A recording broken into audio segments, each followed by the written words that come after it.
রাসূল মক্কাতে এলো আপন পর সব ব্যবহারে মুক্ত হইল দয়ার নবী দয়ার রাসূল মক্কাতে এলো ঈদের দিনে তিনি বালক ঈদের দিনে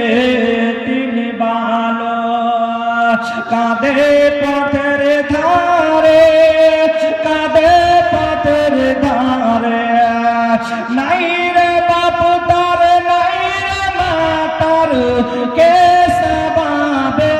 আজ তারে দেখে দয়ার নবীর চোখে অশ্রু ঝরিল অশ্রু ঝরে দয়ার নবী দয়ার রাসূল মক্কাতে এলো আল্লাহুম্মা সাল্লি আলা সাইয়্যিদিনা মাওলানা মুহাম্মদ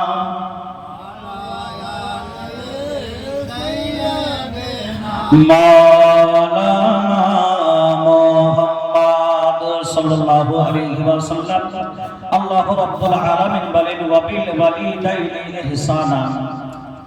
বান্দা বান্দীদেরকে বলছে খবরদার এমন কথা বলিও না যাতে তোমার মা এবং বাপ দুঃখ পায় আহাস্য যাতে না করে কেননা আমরা যদি সাকসেস হই তাহলে একমাত্র মা বাপের দুয়ার বরকতে যাই হোক বেরাদরি ইসলাম আয়াত কারিমা তেলাওয়াত করেছি এই আয়াতের বিশ্লেষণ আল্লাহ রাব্বুল আলামিন বলেন খবরদার তোমরা মা বাপকে এমন কথা বলিও না যাতে কষ্ট পায় কেননা আল্লাহ রাব্বুল আলামিন পবিত্র কোরআন কারীমের মধ্যে বলেন আমার শহীদ কাউকে শিরক করিও না এবং তোমার মা এবং বাবার সঙ্গে সদ্ব্যবহার করো কিন্তু আল্লাহর নবী আকা নবী মুস্তাফা সাল্লাল্লাহু আলাইহি ওয়াসাল্লামের দরবারে একজন সাহাবা এলেন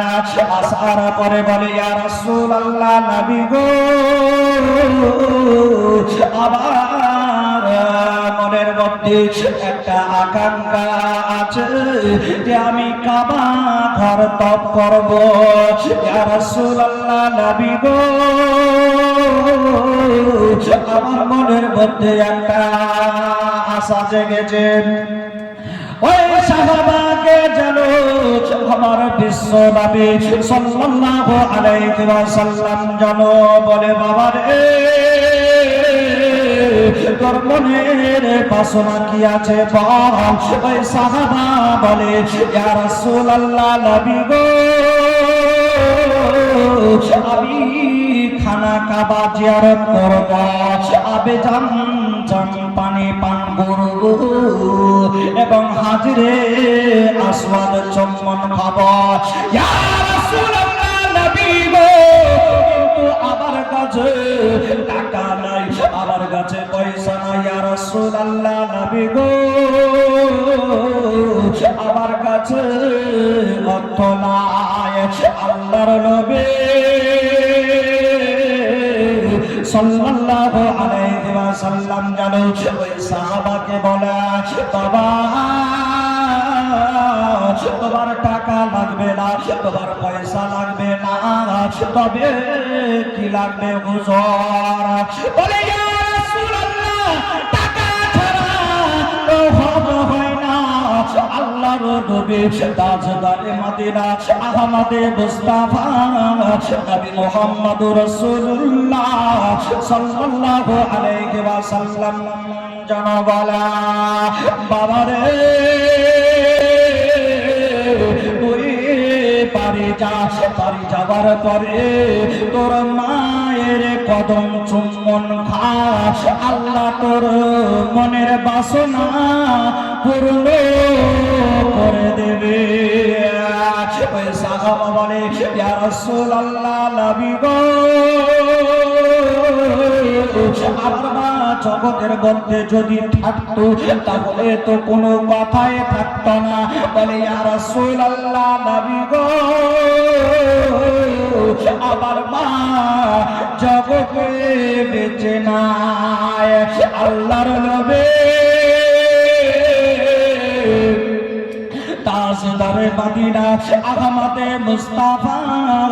নবী মুহাম্মদ রাসূলুল্লাহ সাল্লাল্লাহু আলাইহি ওয়াসাল্লাম জানালা সাহাবে যেখানে রাস্তা বন্ধ থাকে আমি মুহাম্মদ আমার কাছে রাস্তা খুলে যায়। চিন্তা করিস না, তুই ঘাবড়াস না। এবার সাহাবী রাসূলকে জানা আমার দরদে নবী মায়ার নবী নবী মুহাম্মদুর রাসূলুল্লাহ সাল্লাল্লাহু আলাইহি ওয়াসাল্লাম বলে বাবা রে তুই তোর মায়ের কবরস্থানে যে গোরস্থানের মধ্যে তোর মাকে দাফন করা হয়েছে ওই গোরস্থানের মধ্যে চলে যা। আর তোর মা যে কবরের মধ্যে শুয়ে আছে যেই দিকে তোর পায়ে তোর মায়ের পা আছে ওই দিকে চুম্বন খেয়ে নে, আল্লাহ তোর মনের বাসনা পূর্ণ করে দেবে। ওই সাহাবী বলে ইয়া রাসূলুল্লাহ নবী গো আমি এত ভাগ্যবান মানুষ নয় যে আমি মায়ের কদমে চুম্বন খাবো, আমি এত বড় ভাগ্যবান ব্যক্তি নয়। আল্লাহর নবী সাল্লাল্লাহু আলাইহি ওয়াসাল্লামকে জানা বলে তাহলে কি হয়েছে বলো গো। আল্লাহর নবী সাল্লাল্লাহু আলাইহি ওয়াসাল্লামকে বলে ইয়া রাসূলুল্লাহ নবী গো আমার মা কোন সময় ইন্তেকাল করেছে আমি সেটা বলতে পারবো না, কারণ আমার বয়স শৈশবকাল ছিল। আমার মাকে কোন গোরস্থানের মধ্যে দাফন করা হয়েছে এই পর্যন্ত বলতে পারবো না।